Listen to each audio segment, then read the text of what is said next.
It is here. The first member of Ford's all-new Bronco line is finally ready. It's the 2021 Bronco Sport, and you're going to be seeing this compact crossover on public roads and off-road trails very soon. So is the Bronco Sport really a mini Bronco, or is it just a bunch of BS? See what I did there? Crack myself up. This is a crossover with attitude, and while that's cool, it's certainly not the only one. The Bronco Sport is going to have to prove its mettle against off-road variants like the Jeep Cherokee Trailhawk, the Toyota RAV4 TRD Off-Road, and of course the trusty Subaru Forester. Before we jump inside, be sure to like and subscribe so that you don't miss any of Edmunds' videos. And head on over to Edmunds.com for all of your car shopping needs. Finally, did you know you get a cash offer on your car right now? You can by going to Edmunds.com/sellmycar. Go ahead, try it. Now there are tons of really cool features in here that you have to see, but what you really want to know is how it drives, right? So let's get right into it. So the Bronco Sport shares its basic architecture with the Ford Escape, which we found to be a competent but pretty unremarkable crossover. Since the Bronco Sport is a little bit more of a niche vehicle though, it has a chance to really express more personality. Under the hood, you have a 1.5-liter 3-cylinder engine in base models and an optional 2-liter 4-cylinder engine. Both are turbocharged and both are mated to an 8-speed automatic transmission.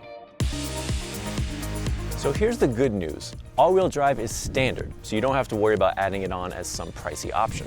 The bad news, at least for hardcore off-roaders, is that there's no 4-low transfer case. So you're not gonna be able to do some of the really gutsy adventurous stuff. But Ford does have a 4-wheel drive lock feature, and there's a rear differential that can effectively lock the rear axle. And when we were driving off-road, I found that it worked pretty good considering what the Bronco Sport is capable of. You've got a choice of 5 trim levels. There's the base version, and then there's the Big Bend with a couple of extra features. There's also the Outer Banks with more of a refined exterior look. And then finally, the Badlands is where you get to add the 7 driving modes, skid plates, tow hooks, adventure-y stuff like that. Finally, you've got the First Edition, of which Ford is only going to make 2,000 units, most of which are already spoken for. Here's something we don't normally do. Start with the back. The Bronco Sport has a lot of cool features that are based around usability. For instance, instead of having to open the trunk all the way all the time, you can independently open the glass, which is great in case you have to get in and grab stuff off the top, but if it's super packed in there with all your camping gear or whatever, you don't have to open the whole thing and have it all come tumbling out first. This theme continues inside the cargo hold, where there's a neat little rubber texturized pad on the bottom so that it's easy to clean. There are lots of hooks, a 12-volt outlet, and a 110. And Ford is making more than 100 accessories available at the launch of the Bronco Sport. One of them is a cargo management system that will divide all of your gear to keep it in place, and it also turns into a nifty little table. Base versions of the Bronco Sport get 17-inch wheels, while Outer Banks versions get 18-inch wheels. But then when you get up into the Badlands and this First Edition, you get all-terrain tires. Now these tires aren't really any bigger than what you might find on competing crossovers, but it's great to have all-terrain come standard on a trim. Base versions of the Bronco Sport also come with 7.8 inches of ground clearance, which is really not a lot if you're gonna do any type of action in the dirt. But the Badlands and the First Edition get bumped up to 8.8 inches. Now that's more like it. Those ever-important off-roading angles around the exterior of the car are again impressive when you get into the Badlands and the First Edition trims. Approach and departure angles are better than the Cherokee Trailhawk, although the Jeep does have the Ford beat when it comes to breakover, so you don't get high centered on a rock in the middle of it.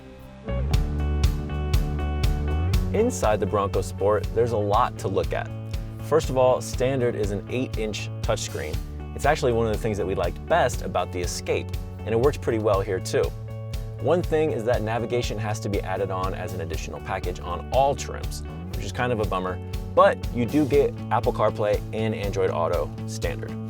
And then pretty good storage too. This center cubby is pretty deep, 2 cup holders, tray up here, and then another tray right below the screen for your phone or keys or other small items.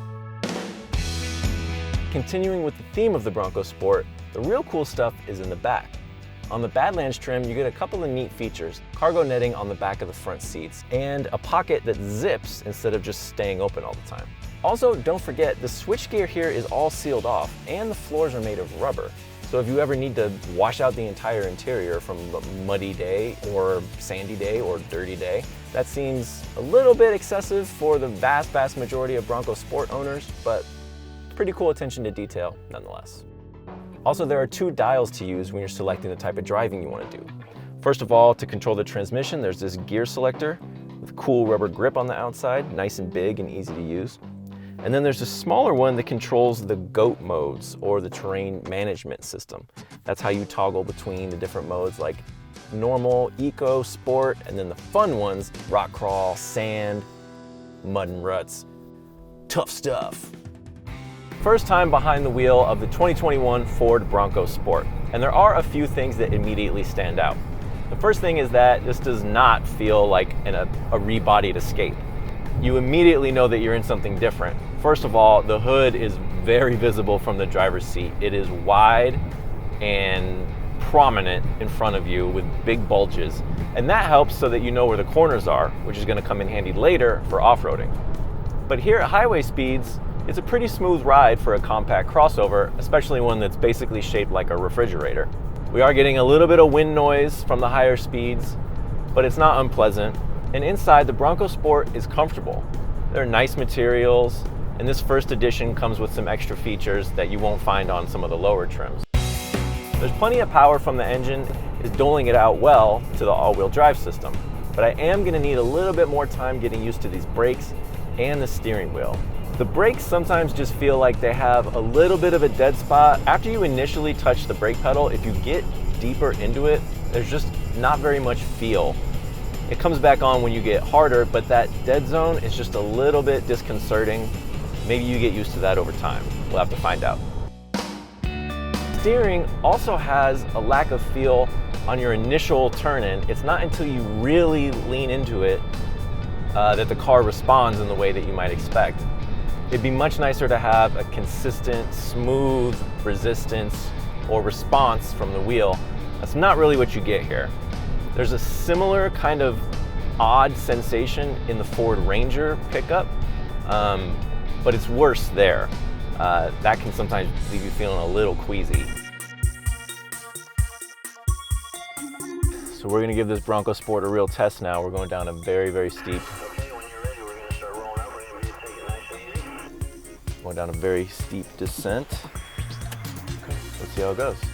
Okay, I'm staying on the brakes. We're not using hill descent for this. We're gonna see how the Bronco Sport does just on the brakes. A very steep decline. Brakes had no problem with that. It's a pretty lightweight vehicle. It feels light on its feet, but any descent like that, its gravity is going to work against you.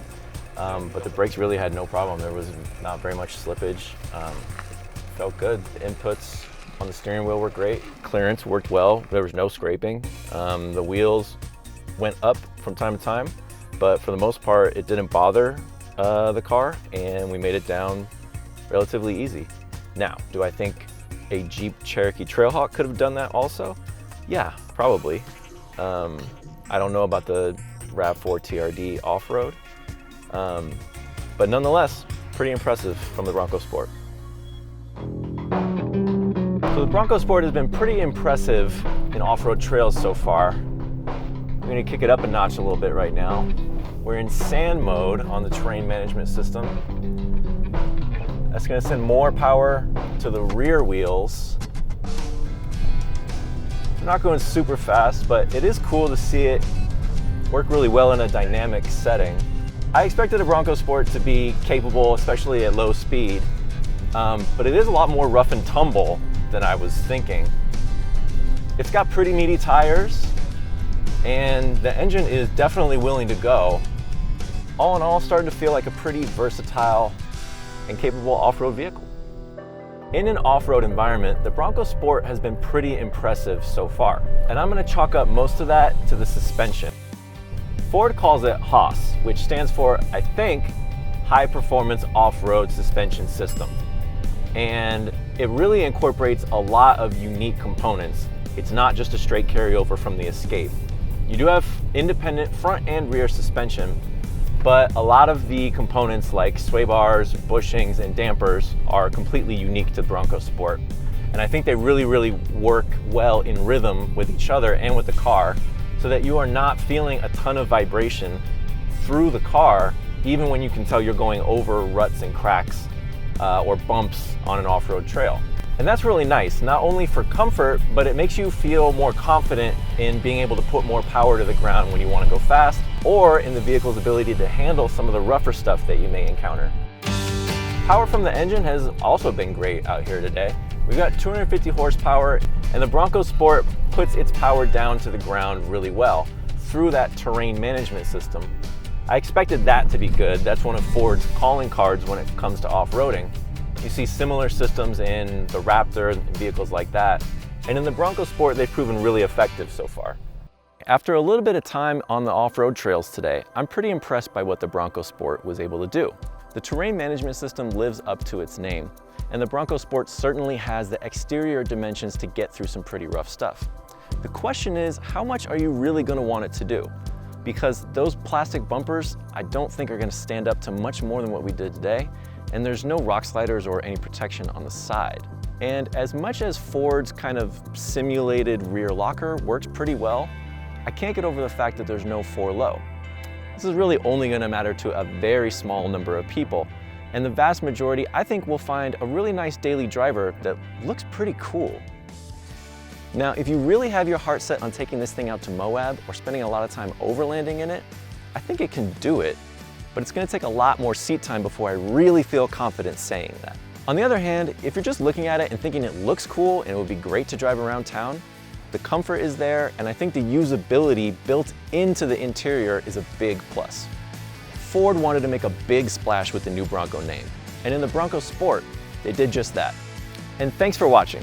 Click like and subscribe so you don't miss any Edmunds videos. And for an in-depth article on the Bronco Sport and its competition, click the link in the description to see it on Edmunds.com.